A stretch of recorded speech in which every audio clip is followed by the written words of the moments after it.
And they've turned that kind of like backyardy, like recess like game, and they turned it into like something that's really, really hype. I think that's really cool. I wanted to talk about Procubing. We touched on it on +3, which everyone will be able to see tomorrow, and we realized we're quite aligned in what we think Procubing might look like. And let's remember, this is not at the top of this. Let's remember that this is not a criticism of the WCA. We're not, in anything we say, we're not saying this needs to happen because the WCA is not doing it, and then that means the WCA is bad. But we are identifying areas that we think there's potential for growth.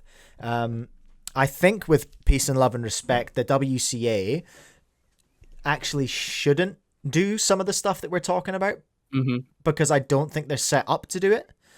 I think that they should chill and do what they do right now really well, or better. You know what I mean? There's always room for improvement. But what we're going to be talking about is potentially something that might be a different organization. But I would love it to run consecutively with the WCA in alignment so that the records are all, what's the word I'm looking for? They're all in the same place. They're all the same. They're all competing on the same or a similar platform, you know? Yeah, they're all like sanctioned or whatnot. Yeah, I fully agree. That's the word I'm looking for. So give us so I want to start by, now you're not going to be able to see this, Manu, but I want to show everyone this reel that I saw the other day. Oops, I've put it out here. Sorry, being a boomer. Just bear with me, everyone. All right, so there was a reel I saw on Instagram the other day. It is it's competitive cornhole. Okay. Hold on a minute. I need to add. I don't have your audio right now. Sorry, 1 second. Just so you're aware, Manu, in case you start talking, I don't have your audio on this scene. But what we're looking at is cornhole, which is throwing beanbags into a little hole in the ground. It's on ESPN. For goodness sake, this is on ESPN, and there's a crowd there watching. It's sponsored. There's sponsors all over the place. Big ones: Coca-Cola, Bud Light. We probably shouldn't get alcohol sponsors. I can't really endorse that. But it's the reason I want to talk about this is, and I'm just going to bring you back in on the screen. There we go. We've got Manu back. The reason I wanted to talk about that, Manu, is that there is barely a simpler game than cornhole, right? Yeah. Tell us what it is. I've never played it. I believe it's from where you're from. Yeah, exactly. This is my game. This is the game that we used to play. So I'm from the Midwest originally, right? So like, for those of you who don't know, I'm sure literally everyone around the world knows this place. I'm actually from Ohio. It is a real place. You're from a meme. Yeah, I'm from a meme, like before it was a real meme. And we used to play this game. This game is called Cornhole.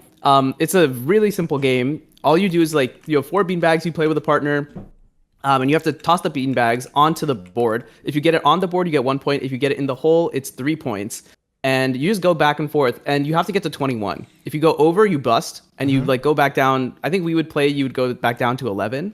And obviously, like, you want to beat the other team. Sometimes you'd have a win by 2 rule. That's neither here nor there. But the point is, it's like a game that like everyone knows, right? And it's a very casual game. Most times when you play cornhole, you just miss, like, because the thing is slippery and like, you know, you need to have the right technique or whatever. But everyone knows what it is, and we all were like, oh, it's just like some backyard game. But then you see like competitive cornhole, and they make it like look cool. Like, this is the same stuff that we used to do sometimes. And like, you know, if you see that clip, right, where he like sinks 2 of his bags but not anyone else's, that is like something that would happen on like a schoolyard. And then you'd be like, yo, that's like this guy, he's legendary for pulling it off that one time. Yeah. And they've turned that kind of like backyardy, like recess like game, and they turned it into like something that's really, really hype. I think that's really cool. So what's your impression? What's your impression on how they've done that? Like, how have they taken something like cornhole and made it into this huge thing that's hype, and it's on ESPN, and people want to watch it and people want to sponsor it?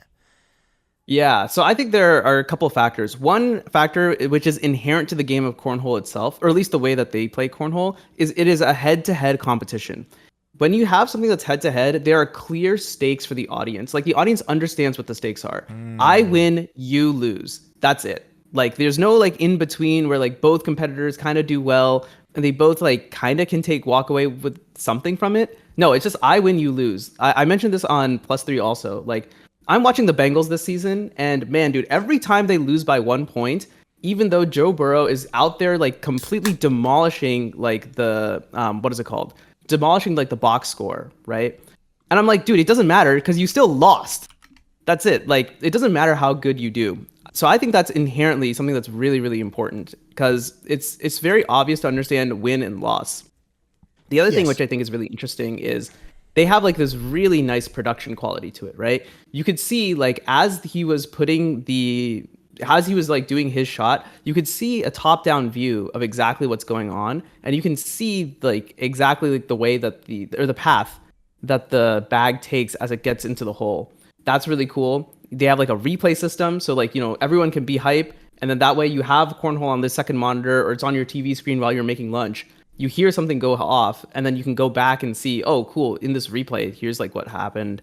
And yeah, I mean, I think that's like part of the thing that just makes it really hype. They have like this big audience there too, which I'm sure definitely like adds to the atmosphere. Yeah, the players get to pop off. That's cool. Yeah, it's kind of got it all going on. It's got like it looks like, okay, I can get behind this guy throwing a beanbag over there. You know what I mean? Like I can totally get that. Yeah. If you break any sport down, really, you can just they're so simple and so silly. But the biggest ones in the world, like football, soccer, if you will, American football, rugby. I watch a lot of rugby. It's just two teams smashing into each other. It's amazing. I love it. I can't get enough of it. But it's a very simple game. Actually, that arguably no. Rugby's quite complicated, man. I'm still learning. Like every time I watch it, I'm learning more about it. But it's the important thing is what you've brought up there is head to head, really easy to understand. Me and my son are gonna go watch the rugby on Sunday. All Blacks versus France. All Blacks smash France. Good. France smash All Blacks. Sad. You know what I mean? It's like it's very simple to understand the outcome. And the commentators, I would say, and the way it's presented does a good job of explaining what is happening. Thank you so much for watching. Please do leave a like if you enjoyed the video and subscribe if you want to see more. I stream once a week and I release videos pretty much every day. Also use code CubeCast to save 5% at speedcubeshop.com, Cubing Life Academy, speedcube.nz, lastlayercubing.com. Have fun, solve cubes, and I'll catch you in the next one.